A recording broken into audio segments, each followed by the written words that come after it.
জগন্নাথ প্রিয়া কেন তার মোবাইলের কাভারে সবসময় ময়ূর পালক দিয়ে রাখে? আসলে তুমি খুব ভালো প্রশ্ন করেছো। এই প্রশ্নটা হচ্ছে আমাকে অনেকেই করে। এই যে আমার ফোনটা দেখেন, ফোনের পিছনে কিন্তু আমার অনেকগুলো ময়ূর পালক থাকে। ইভেন আমার ঘরেও এরকম অনেক ময়ূর পালক থাকে।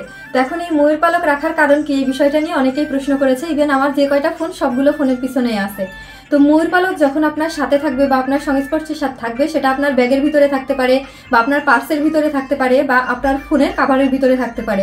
যেহেতু আমরা ফোনটা সবসময় ব্যবহার করি, তখন আপনার ভিতরে যে রাহুর যে প্রভাব, অর্থাৎ আপনার সমস্ত কাজে বাধা বা আপনার ভিতরে একটা নেগেটিভ এনার্জি যে কাজ করবে সেটা বাধা পায় এবং আপনার ভিতরে তখন পজিটিভিটি বৃদ্ধি পায় এবং আপনার যে কোনো কাজে কিন্তু সফলতা আসে।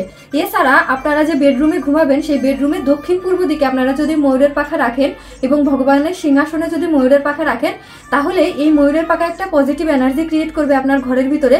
এবং যে ঘরে ধরেন সবসময় প্রায় কেউ অসুস্থ থাকে বা স্বামী স্ত্রীর ভিতরে প্রায় সবসময় ঝগড়া বাঁধে, তারা যদি এরকম ময়ূরের পাখা রাখেন ঘরের দক্ষিণ পূর্ব দিকে, তাহলে আপনাদের ভিতরে কিন্তু ভালোবাসার একটা সম্পর্ক তৈরি হবে, বিশেষ করে স্বামী স্ত্রীর ভিতরে।